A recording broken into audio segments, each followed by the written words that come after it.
بزم فاروقیہ کے جتنے بھی اراکین و ممبران ہیں، جتنے معاونین ہیں اور اہل علاقہ، دکاندار، بازار والے، اللہ کریم ان سب کو قدم قدم پر خیر و برکت عطا فرمائے۔ مجھے حکم ہے کہ عقیدہ اہل سنت سے متعلق ہمیں سبق سنایا جائے، یہی موضوع ہے میرا۔ قرآن مجید میں اللہ رب العزت نے فرمایا، تقریر شروع ہو گئی ہے اور مجھ سے قبل آپ نے ایک جاندار اور شاندار خطاب سماعت کیا۔ چشتی صاحب کا ایک اپنا رنگ ہے اور وہ اس رنگ میں تقریر کرتے ہیں۔ اللہ تعالیٰ مسلک کے حقہ کے لیے جو جو ان کی قربانیاں ہیں اللہ انہیں قبول فرمائے۔ میں سادہ بندہ ہوں بالکل، اور سادہ انداز میں بات کرنے کا میں عادی ہوں۔ آپ نا ذرا توجہ رکھیں گے، مجھے اس بات کا احساس ہے کہ 12ویں سے 1 کی طرف ٹائم چل پڑا ہے، اور 12 جب گھڑیوں پہ بجتی ہیں تو میرے استاد صاحب کہا کرتے تھے کہ گھڑیوں پر بجنے چاہیے، منہ پر نہیں بجنے چاہیے۔ اب آپ نے جیسے کہتے ہیں نا کہ آپ نے اپنے زور پہ تقریر سننی ہے۔ فقیر اپنی نیت کر کے بیٹھا کہ میں تقریر کرنی ہے، اور عنوان میرے ذمہ یہ ہے، اور میں انشاءاللہ کوشش کروں گا کہ یہی عنوان آپ کی خدمت میں عرض کروں۔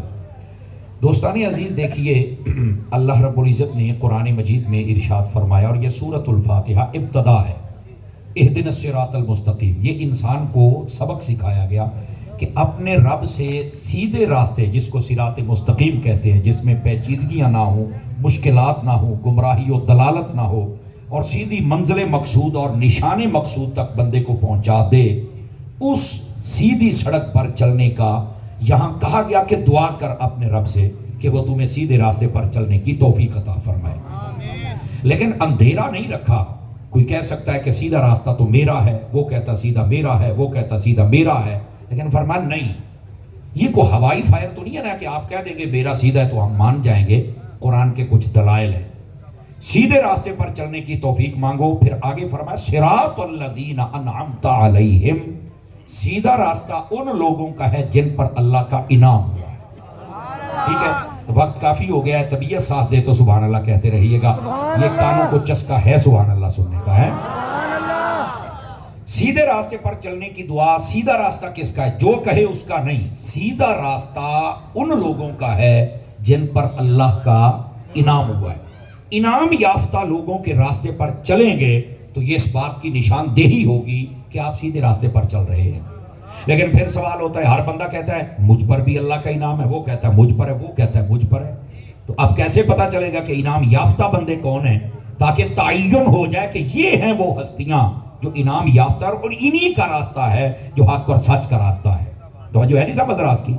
تو آئیے قرآن مجید نے یہ مسئلہ حل کر دیا، انعم اللہ علیہم من النبیین والصدیقین والشہداء والصالحین۔ فرمایا کہ اللہ نے جن پر انعام کیا ہے، فرمایا وہ سب سے پہلے گروہ انبیاء ہے، دوسرے نمبر پر تمام صدیقین ہیں، اور تیسرے نمبر پر تمام شہداء ہیں، اور چوتھے نمبر پر تمام صالحین، اللہ کے ولی، جنہوں نے آپا کہنے ہیں ساڑھے بابے، تاکہ آپ کو سمجھ بھی آ جائے نا، یہ لفظ بابے بھی کچھ ہے، یہ ایمی نہیں میں بولیا، یہ بھی چیک کرنا ہے کہ آپ کا سینسر کتنا کام کر رہا ہے۔ سمجھ آ رہی ہے آپ حضرات کو؟ اچھا، یہ ہیں وہ لوگ جو سیدھے راستے پر ہیں، نبی بھی، صدیق بھی، شہداء بھی، صالحین یعنی ولی بھی، یہ سارے سیدھے راستے پر ہیں۔ اب آ جاؤ، یہ جو مرزا جلمی ہے نا، اس کی ساری زندگی کی بات ایک جملے میں ختم کر دوں۔ جدہ ایک کہندا ہے نا کہ میں تو انج کر دیتا، میں انج کر دیتا، میں کہ پتر ہے اتاری دا ایک جملہ ہے، تو زندگی پر واسطے یہ شرم ہوگے تو ساہ لین جو گا بھی کوئی۔ آپ کہیں گے وہ کیسے؟ اللہ نے فرمایا سیدھے راستے کی دعا مانگو۔ سیدھا راستہ انعام والوں کا، انعام ہوا نبیوں پر، صدیقوں پر، شہیدوں پر، ولیوں پر۔ پتہ چلا جو کلمہ پڑھ کے نبیوں اور ولیوں کے پیچھے چلے وہ سچا ہے، اور جو ان سے جلے وہ جھوٹا ہے۔ بس مسئلہ ختم ہو گیا، مرزا بھی مر گیا تو مرزائی بھی مر گئے، ساری ہوتی نسل ہی بھوگ گئی۔ اب یہ کہتا ہے بابے شہ کوئی نہیں، قرآن کہتا ہے ولیاں دے پیچھے ٹر۔ اب بتاؤ نا اس جاہل